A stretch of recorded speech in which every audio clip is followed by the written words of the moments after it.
Signature d'une lettre d'intention pour la construction du plus grand aéroport du continent africain. C'est le fruit de la coopération entre la compagnie aérienne Ethiopian Airlines et la Banque africaine de développement. Les détails à retrouver dans cette édition. Première visite officielle du Premier ministre canadien Mark Carney. Il a choisi la France et le Royaume-Uni pour montrer sa volonté de renforcer ses liens avec l'Europe. Les détails à retrouver également dans ce journal.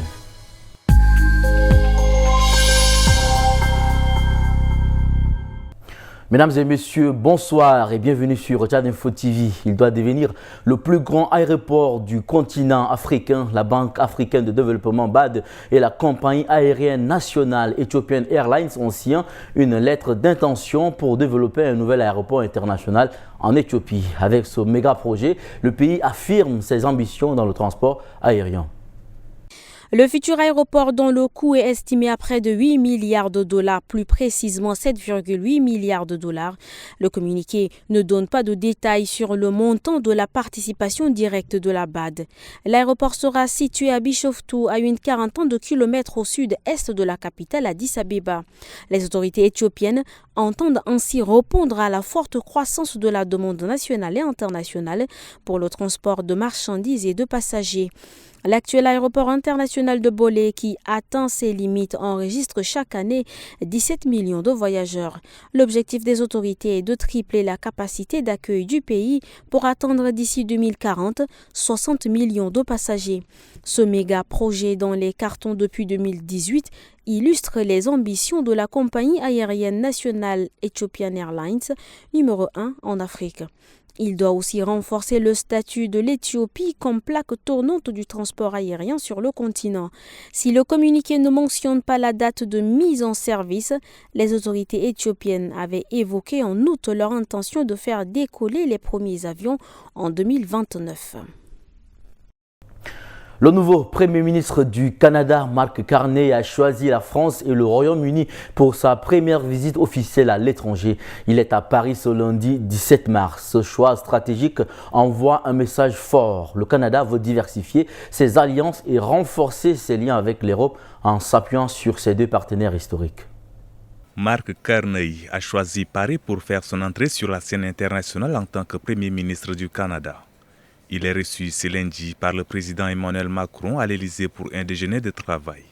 Il mettra ensuite le cap sur Londres pour échanger demain mardi avec le Premier ministre britannique Keir Starmer. Une rencontre avec le roi Charles III est également prévue outre-Manche. Le commerce international et le renforcement de la sécurité, dont celle de l'Europe avec l'Ukraine en toile de fond, mais aussi la sécurité transatlantique sont au programme de discussion. Mark Carney a conservé le noyau de l'équipe de Justin Trudeau, notamment les ministres chargés des négociations avec Washington, la ministre des Affaires étrangères Mélanie Joly et Dominique Leblanc, chargé du commerce. À chaque étape, Mark Carney cherchera à consolider les alliances économiques et militaires cruciales pour le Canada alors que la guerre commerciale avec les États-Unis s'intensifie. Mark Carney espère aussi obtenir un soutien public de la France et du Royaume-Uni en faveur de la souveraineté canadienne face aux menaces d'annexion brandies par Donald Trump. Avant même son investiture, Donald Trump déclarait avoir fait main basse sur le canal de Panama, le Groenland européen, et promettait une guerre économique à son grand voisin canadien s'il refuse de devenir le 51e État des États-Unis. Ce voyage de 3 jours se terminera à Iqaluit dans le Grand Nord canadien où il compte réaffirmer la défense et la souveraineté du pays dans l'Arctique. Le président rwandais Paul Kagame a tenu dimanche 16 mars son premier meeting devant plusieurs milliers de personnes à Kigali depuis sa réélection en juillet dernier.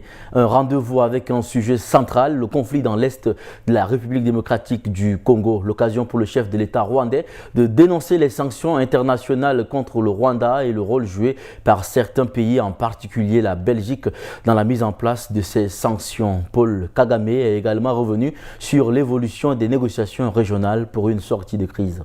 Devant plusieurs milliers de spectateurs, le président rwandais Paul Kagame a défendu les efforts régionaux de la SADC et de l'EAC menés pour trouver une résolution au conflit à l'est de la RDC. Hier, ils se sont rencontrés à Nairobi et maintenant, ils vont se retrouver à Harare. C'est le début du chemin vers une solution politique au problème, mais ce sera un long chemin. Parce que quand on traite de politique, tout le monde a ses propres intérêts, a-t-il déclaré. Le chef de l'État a largement condamné les sanctions posées contre le Rwanda par plusieurs chancelleries. Des sanctions également dénoncées par les participants comme Jean Nitikaya.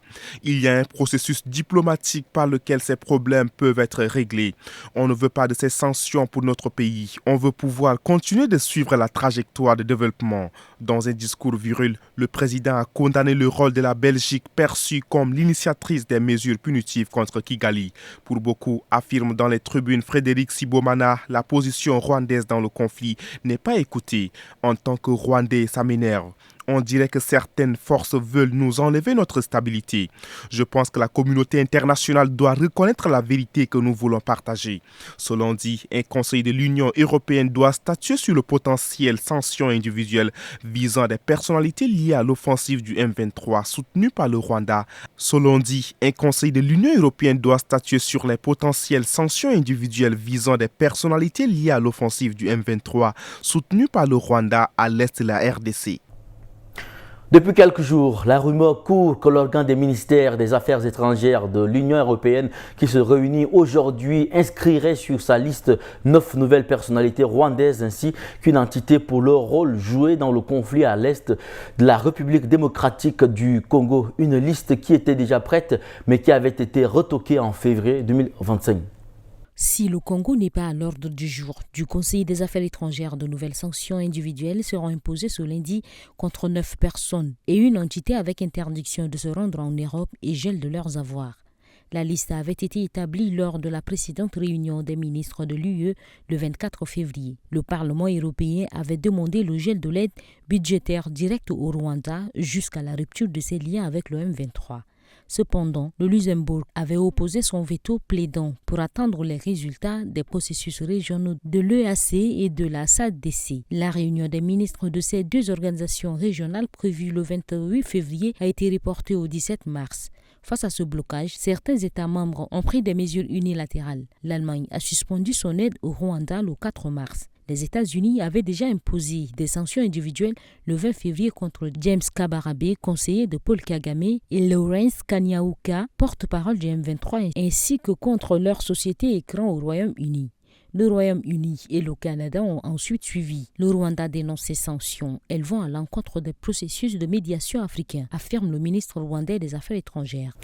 Quelques 238 membres présumés du gang vénézuélien Tren de Aragua sont arrivés au Salvador dimanche 16 mars après avoir été expulsés des États-Unis. Le président Donald Trump a invoqué une loi du XVIIIe siècle pour motiver cette expulsion. Plus de 200 membres présumés du gang vénézuélien Tren de Aragua ont été expulsés des États-Unis et incarcérés au Salvador dans une prison de haute sécurité, a annoncé le président Nayib Bukele. Un premier groupe de 238 membres du gang a été transféré au centre de détention pour terroristes pour une période non renouvelable. Le 3 février, lors d'une visite à San Salvador, le secrétaire d'État américain Marco Rubio avait annoncé que Bukele avait accepté d'accueillir ces détenus. Les Seco, situé à 75 km au sud-est de San Salvador, a été construit pour incarcérer les membres de gangs arrêtés dans le cadre de la guerre de Bukele contre le crime organisé.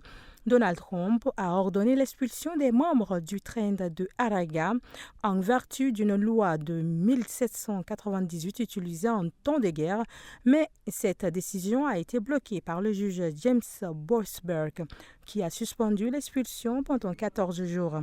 Malgré cela, les avions ont atterri au Honduras et au Salvador.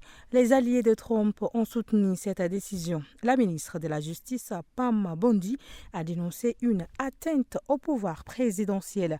Trump accuse le gang de lien avec le président vénézuélien Nicolás Maduro. L'administration Trump a commencé à expulser les Vénézuéliens en début d'année.